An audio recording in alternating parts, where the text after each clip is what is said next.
¿Cansado de ver aburridas y tediosas clases? Pues suscríbete aquí para ver los resúmenes todos los días.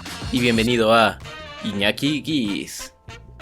Si quieres ver en texto la información de este video, únicamente tienes que activar los subtítulos en la parte inferior derecha de este mismo. Y ahora sin nada más que decir, vamos con los resúmenes.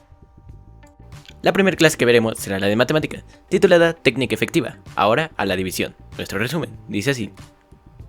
Reconocerás y aplicarás la generalidad para obtener cocientes de números decimales por 10, 100 y 1000.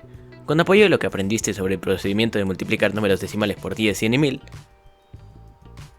ahora estudiarás sobre el proceso de la división de un número decimal por 10, 100 y 1000, con la finalidad de que puedas emplearlo en diferentes situaciones de tu vida diaria.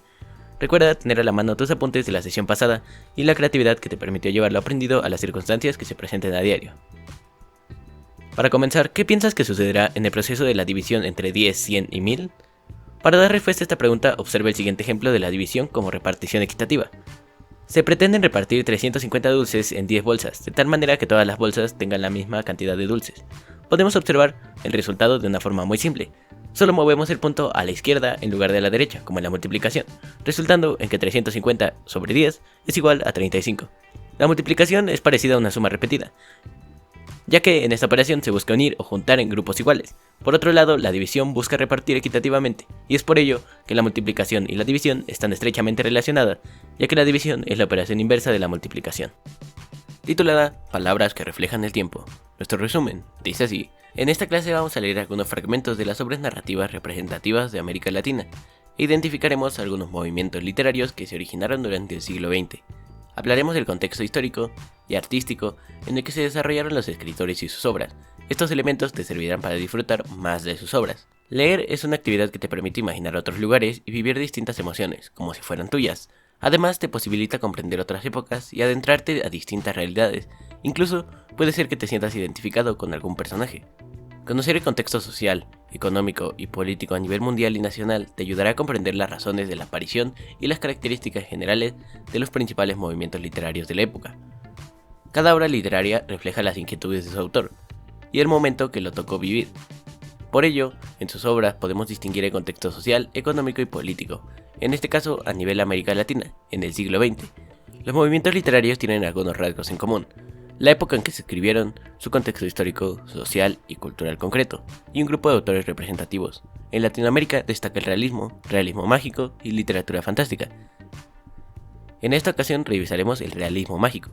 Nace durante la segunda mitad del siglo XX y se caracteriza por introducir elementos extraordinarios e irreales dentro de un ambiente real.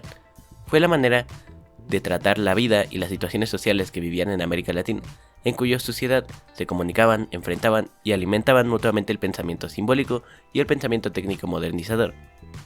Fruto de una historia vertiginosa sellada por la yuxtaposición cultural, el mestizaje y la patente heterogeneidad, en el realismo mágico, los autores usan distintas voces narrativas y puntos de vista para contar las historias. Resaltan elementos identitarios de América Latina.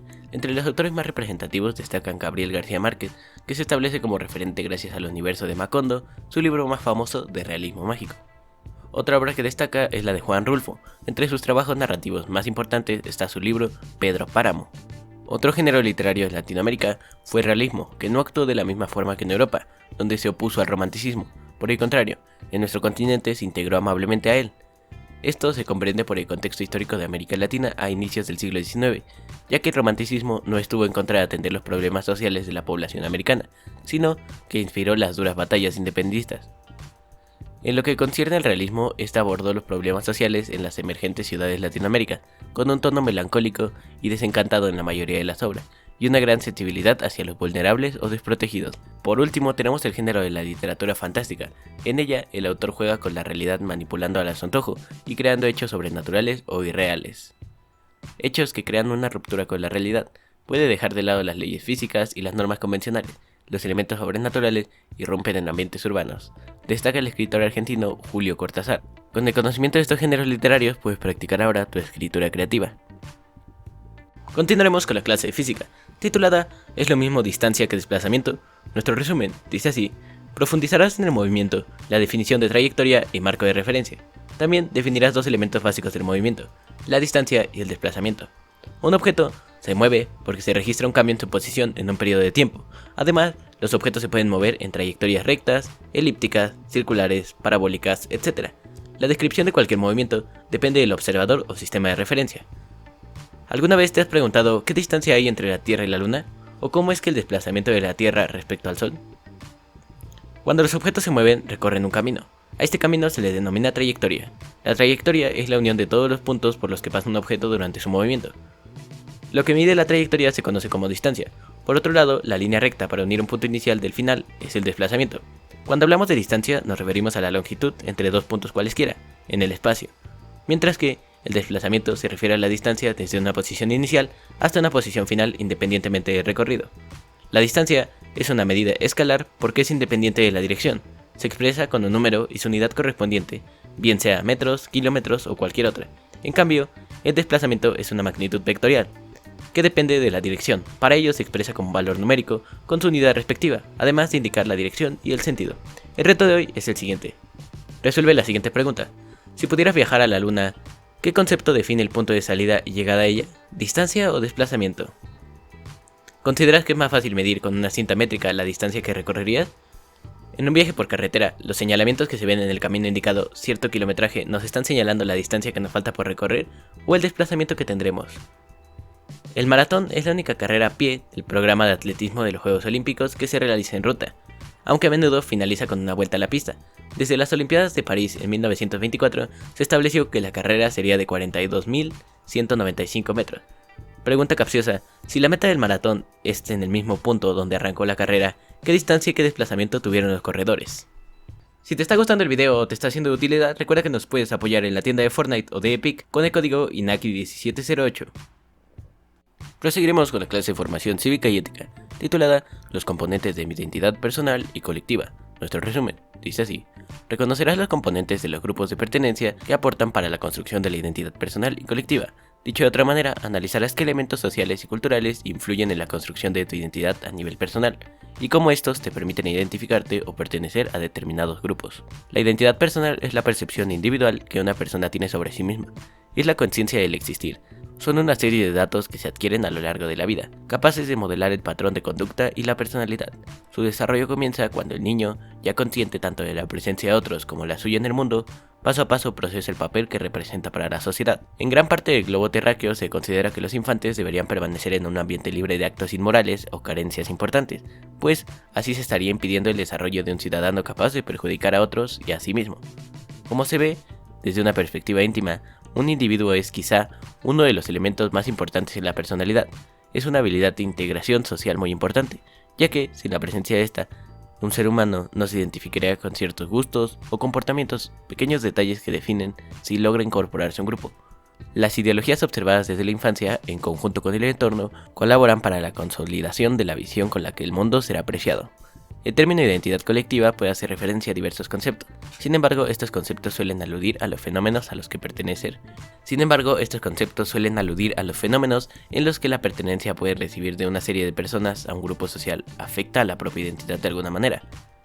El concepto de una identidad colectiva ha recibido atención en una amplia variedad de campos académicos.